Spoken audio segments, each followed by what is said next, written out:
আমাদের এই দলে বিভিন্ন পেশা শ্রেণীর লোক আসছিল। এই আওয়ামী লীগের 14 দলের পুরো একটা দল আমাদের সাথে জয়েন করেছিল। সৈনিক সংস্থা, অনেকগুলো সৈনিক সংস্থা আছে প্রাক্তন, তারা আমাদের সাথে যোগদান করেছিল। আরও অনেকেই পাইপলাইনে ছিল যারা জাতীয়তাবাদী রাজনীতি করতে চায়, কিন্তু বিএনপির নেতৃত্বে তারা রাজনীতি করতে চায় না। এরকম শত শত লোক আমাদের সাথে নক করেছে, নাম লিখিয়েছে, সম্ভবত ওপেন হবে এরকম। বিদেশ থেকে অনেকে আমাদের সাথে যোগাযোগ করেছে। এই পুরো প্রক্রিয়াটা যখন একটা গোপন কাউন্সিল মেজর হাফিজ করালো এবং দুইটা টাউটের হাতে, স্পেশালি এই দাঁড়িয়ালা এই শাহজাহানেরকে যখন মহাসচিব বানালো, যে অনেকে জানে চুরির অপরাধে মিলিটারি একাডেমি থেকে সে সরে আসছিল, একে দেখে সবাই সরে গেছে, আর কেউ সামনে আসে নাই। এই শাহজাহান, মেজর হাফিজ আর কামরুল, এরাই এই বিএনএমের সুষ্ঠু রাজনৈতিক ধারাটাকে সম্পূর্ণভাবে নষ্ট করে দিয়েছে। আপনাকে কিভাবে আউট করে অন্যদেরকে এখানে বসানো হলো? ওই যে বললাম যে যখন আমরা বললাম আমরা নির্বাচনে যাব না, আমরা পাতানো নির্বাচনে যাব না, উনি দেখছে যে উনি যেরকম চাটুকার এবং যে লোক ওনার কথায় উঠবস করবে সেরকম লোক দিয়ে উনি ওই যে সরকারকে ব্যবহার করে, সরকারের একটা দুর্বলতা তার প্রতি ছিল যে তাকে যদি আনতে পারে তাহলে দেখাতে পারবে যে বিএনপির বড় একজনকে আনতে পেরেছে। তারা সেই জন্য উইক ছিল। তখন তার এই উইকনেসটা ব্যবহার করে সে এজেন্সি ব্যবহার করে এই আমাদেরকে বাদ দিয়ে তারপর এই টাউটবটপাড়ের হাতে আমাদের গড়া দলটা তাদের হাতে তুলে দিয়েছে। এইভাবে আমাদেরকে উনি দূরে রেখেছেন। বিএনএম নিবন্ধন পেল, কিন্তু অনেক সক্রিয় দল পেল না। আপনার বিবেকে কি একবারও নাড়া দেয়নি যে এটা সম্পূর্ণভাবে দায়িত্ব গ্রহণ করে নিবন্ধন দেওয়া? হ্যাঁ না, দেখুন, রাজনীতি একটা কৌশলের খেলা, এবং বাংলাদেশের স্বাধীনতার পরে যারাই নিবন্ধন পেয়েছে সেখানে সরকারের কোনো না কোনো ইনভলভমেন্ট থেকেছে। সো আমরা ভেবেছি এখানে অনেকগুলো সেনাবাহিনী অফিসার, লয়ার এবং বুজুর্গ মানুষ ছিল। আমাদের অবস্থান ছিল, মেজর হাফিজের সাথে একাধিকবার আমরা বলেছি যে আমরা কিন্তু এন্টি আওয়ামী লীগ রাজনীতি করব, জনগণের রাজনীতি করব, জনস্বার্থের রাজনীতি করব। তো উনি এই নিবন্ধনের দায়িত্ব নিয়েছে। আমরা ভেবেছি ঠিক আছে, তার গুড অফিস ব্যবহার করে উনি কার সাথে লিয়াজো করবে, কি করবে সেটা তার ব্যাপার। অনেক সময় আমাদেরকে খুলেও বলেনি। সো সেই জন্য আমি আগেই বলেছি যে সম্পূর্ণ ক্রাইটেরিয়া পূর্ণ করা হয়েছে। আমরা অনেকবার বলেছি যে আরও যদি 2-4টা দল নিবন্ধন পেত তাহলে আমাদের তো কোনো অসুবিধা ছিল না। এবং নিবন্ধন এই ব্যাপারটাই আমি ব্যক্তিগতভাবে মনে করি অগণতান্ত্রিক। নিবন্ধনের ক্রাইটেরিয়া থাকবে কেন? এইটা আপনার গণতান্ত্রিক চর্চাকে ব্যাহত করে। তো এইটা তো ঠিক না। তো সেই ক্ষেত্রে আমরা মনে করেছি যে আমাদের যদি কেউ আমাদেরকে হেল্প করতে চায়, টেকনিক্যালি আমরা সেই হেল্প নিব, কিন্তু আমরা আওয়ামী লীগের বিরোধী রাজনীতি করব, জনগণের রাজনীতি করব।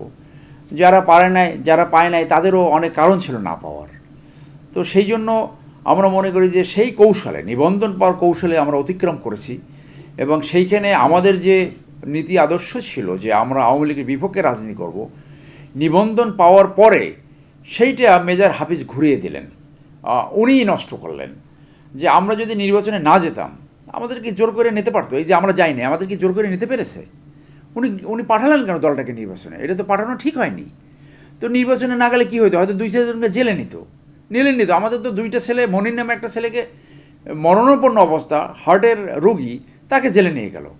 সেটা ধারণা করা হয় মেজর হাফিজের সমালোচনা করছে, তাকে জেলে পাঠিয়েছে। তো নাইলে 2-4 জন আমরা জেলে যাইতাম। মেজর হাফিজ নিজে তো জেল খাটলেন। তো আমরা রেজিস্ট্রেশন পাওয়ার পরে আমরা দলটাকে যে মানুষ যে এইটাকে কিংস পার্টি বলা শুরু করেছে, সেইটাকে আমরা ঘুরাবার ব্যবস্থা করেছিলাম। আমরা সেই ব্যাড ইমেজ থেকে সরে এসে ভালো ইমেজ সৃষ্টি করার চেষ্টা চালাচ্ছিলাম।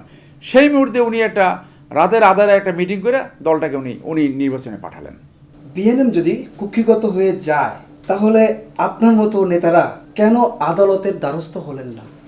দেখুন, আমরা মনে করি যে আদালত করে আসলে কোনো লাভ হয় না। হ্যাঁ, আদালত করে আপনি একটা রুল পেলেন, আপনি বছরকে বছর ঘুরবেন। রাজনৈতিক জিনিসটা রাজনৈতিকভাবে সমাধান করা ভালো, এটা আদালতের মধ্যে সমাধান হয় না। আর আদালতে আরেকটা কারণে যায়নি, যেহেতু এটাকে কন্ট্রোভার্সিয়াল করে ফেলছে, এটার ইমেজ নষ্ট হয়ে গেছে। এই দল আমরা আর করবো কি না সেটা আমাদের একটা প্রশ্ন ছিল। এবং এখন আমরা অধিকাংশ আমরা যারা এই প্রক্রিয়ার সাথে জড়িত ছিলাম তার মেজরিটি মনে করে যে এইটা নিয়ে মানুষের কাছে আর যাওয়া যাবে না। এইটার নাম আসলেই ওই মানুষ কিংস পার্টি বলবে, আবার বলবে ওই বিএনপি ভাঙার জন্য এটা করেছিল। সো আমরা যে স্বচ্ছ এবং সুষ্ঠু রাজনীতি করতে চাই, আমরা যে নতুন ধারার রাজনীতি করতে চাই, এই নামটা দিয়ে বোধহয় সেটা করা যাবে না। সেই ক্ষেত্রে আমরা এখন ভাবছি কি করা যায়, পরিস্থিতি আমরা অবজার্ভ করছি, আমরা রাজনীতিতে আসি। ইতিমধ্যে আমরা একটা সামাজিক আন্দোলন শুরু করেছি, অবৈধ বিদেশি খাওয়া আন্দোলন। আমাদের বিএনএমের যারা শুরুতে যারা ছিল তার অধিকাংশ এটার সাথে জড়িত আছে। রাজনীতি কোন দিকে যায় সেইটা দেখে আমরা একটা জনগণের স্বার্থে পরিস্থিতি মোতাবেক আমরা সিদ্ধান্ত গ্রহণ করব। বাট আমরা রাজনীতিতে অ্যাক্টিভ আছি, আমরা যেখানে সমালোচনা করার করছি, যেখানে প্রোগ্রাম করার সেগুলো আমরা করছি। অনেক খবর রটেছিল যে বিএনপির বাঘা বাঘা নেতারা আপনাদের দলে যোগ দেবে, কিন্তু তা হয়নি, কারণ কি? এটা সঠিক যে ডজনকে ডজন নেতা যারা ভালো রাজনীতি দেখতে চায়, যারা সুষ্ঠু রাজনীতি দেখতে চায়, তারা আমাদের সাথে যোগাযোগ করেছে, একাধিকবার আমাদের সাথে মিটিং হয়েছে। কিন্তু আমি মনে করি এই যে মেজর হাফিজ যে রাতের আধারে একটা গোপন একটা কাউন্সিল করালো, এরপর থেকে অনেকে সরে গেছে। শত শত মানুষ পাইপলাইনে ছিল, শত শত। এবং আমাদের সাথে যারা যুক্ত হয়েছিল তার 80% কিন্তু নতুনভাবে রাজনীতিতে জয়েন করেছে। অনেকে ধারণা করেছে যে সব রাজনৈতিক দল থেকে আসছে, তা না। আমাদের এই দলে বিভিন্ন পেশা শ্রেণীর লোক আসছিল। এই আওয়ামী লীগের 14 দলের পুরো একটা দল আমাদের সাথে জয়েন করেছিল। সৈনিক সংস্থা, অনেকগুলো সৈনিক সংস্থা আছে প্রাক্তন, তারা আমাদের সাথে যোগদান করেছিল। আরও অনেকেই পাইপলাইনে ছিল যারা জাতীয়তাবাদী রাজনীতি করতে চায়, কিন্তু বিএনপির নেতৃত্বে তারা রাজনীতি করতে চায় না। এরকম শত শত লোক আমাদের সাথে নক করেছে, নাম লিখিয়েছে, সম্ভবত ওপেন হবে এরকম। বিদেশ থেকে অনেকে আমাদের সাথে যোগাযোগ করেছে। এই পুরো প্রক্রিয়াটা যখন একটা গোপন কাউন্সিল মেজর হাফিজ করালো এবং দুইটা টাউটের হাতে, স্পেশালি এই দাঁড়িয়ালা এই শাহজাহানেরকে যখন মহাসচিব বানাইলো, যে অনেকে জানে চুরির অপরাধে মিলিটারি একাডেমি থেকে সে সরে আসছিল, একে দেখে সবাই সরে গেছে, আর কেউ সামনে আসে নাই। এই শাহজাহান, মেজর হাফিজ আর কামরুল, এরাই এই বিএনএমের সুষ্ঠু রাজনৈতিক ধারাটাকে সম্পূর্ণভাবে নষ্ট করে দিয়েছে। এবং আপনি জানেন যে এই দাঁড়িয়ালা শাহজাহান, তাকে হাইকোর্টে সবাই একটা ভীষ্ম টাউট হিসেবে পরিচিত, যে নিজের শ্বশুর এবং শালার নামে মামলা করেছে। মিলিটারি একাডেমি থেকে অত্যন্ত অসম্মানভাবে তাকে ওখান থেকে বের করে দেওয়া হয়েছে।